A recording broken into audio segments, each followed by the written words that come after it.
Kufanya vitu vingi kwa wakati mmoja haimaanishi wewe ni productive, inamaanisha hujui unataka kitu gani. Hebu hapo ulipo jiulize swali hili kwa uaminifu: ninataka nini kwenye maisha yangu? Nataka niachieve kitu gani? Kwa sababu kama huna direction ya kitu unachotaka, utajikuta unachase kila opportunity, kila idea inayokuja mbele yako. Leo unataka kuwa content creator, kesho unataka kuwa writer, kesho kutwa unataka kuanza business, na mwisho wa siku unajikuta umefanya mambo mengi na hakuna hata kimoja kilichokuwa kweli. Kwa nini? Kwa sababu akili yako haiwezi kufocus kwenye mambo 10 kwa wakati mmoja. Growth ya kweli inahitaji repetition, inahitaji focus, inahitaji wewe kurudia tena na tena kwenye hicho kitu mpaka ukijue zaidi, ukijue bora kuliko wengine. Watu wengi waliofanikiwa sana hawakujaribu kuwa kila kitu kwa wakati mmoja. Walichagua kitu kimoja, wakakipa nguvu, wakakipa muda, wakawa consistent mpaka wakawa bora kwenye hicho kitu, na baada ya muda dunia ikawatambua kupitia hicho kitu. Kwenye hii video leo utajifunza kwa nini kuchagua kitu kimoja inaweza kubadilisha maisha yako kabisa. Na kama unajihisi umefanya vitu vingi sana na hakuna hata kimoja kilichofanikiwa, hii video itakusaidia pia. Tatizo la kufanya kila kitu kwa wakati mmoja: watu wengi wanaonekana busy kila siku, lakini ukiingia ndani ya maisha yao hakuna kilichobadilika. Miaka nenda miaka rudi, wapo vile vile, kwa sababu kuwa busy sio sawa na kuwa productive. Unaweza kufanya vitu vingi kila siku na mwisho wa siku ukajikuta hauna progress yoyote ile uliyoifanya, na hii mara nyingi hutokea pale unapokosa clarity ya direction yako. Bila direction, kila idea utaiona nzuri, kila trendi utataka na wewe uifanye, kila opportunity utataka na wewe upite nayo, na mwisho wa siku unaanza kukosa focus kwenye maisha yako kwa sababu una chase kila kitu, na akili yako itachoka kwa sababu kila siku unaanza upya. No consistency, hauna direction, na growth pia hauna, kwa sababu hujui unachotaka kwenye maisha yako. Nataka uwe mkweli na wewe mwenyewe. Ni vitu vingapi ulishawahi kuvianza lakini hujamaliza hata kimoja? Ni mara ngapi umeacha kufanya kitu fulani kwa sababu tu umeona mtu mwingine anafanya tofauti? Sometimes shida sio kuwa na uwezo. Sometimes shida ni kwamba hujawahi kuchagua kitu kimoja na kukipa muda wako wote.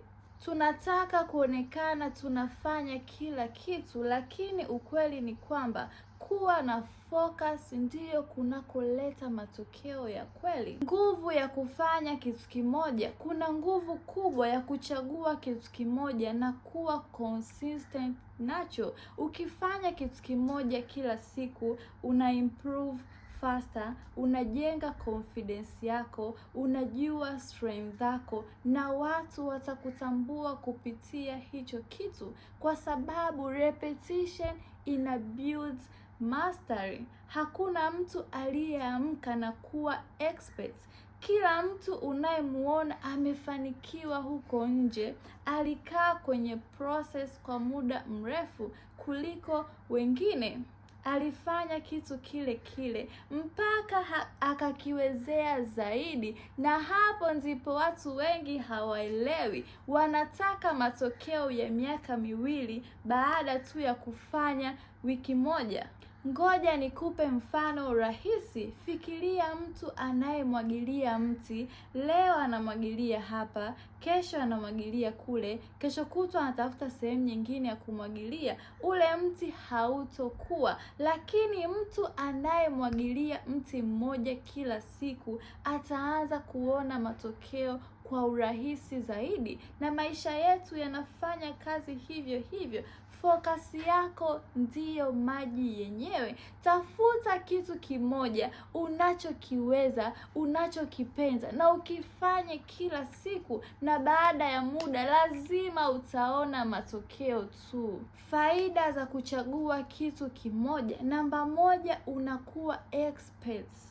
Kwa sababu ukifanya kitu kimoja kwa muda mrefu, automatically unakuwa bora kuliko wengine, kwa sababu watu wengi hukata tamaa kabla hata hawajaona matokeo yenyewe. Wanataka shortcuts, wanataka waanze leo, kesho waone results. Namba 2, unapata identity. Watu wanaanza kutambua kupitia kitu fulani. Yule anaongea vizuri kuhusu confidence, Kimrani anafundisha kuhusu mindset, na identity inajenga brands. Unakuwa na kitu kimoja kinachokutambulisha wewe mwenyewe.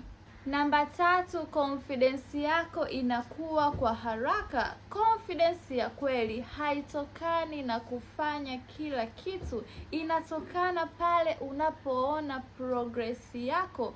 Kila unapoona progress na unajiona unakuwa better zaidi ulivyokuwa jana, unaanza kujiamini natural bila kulazimisha. Namba 4, unapunguza distraction.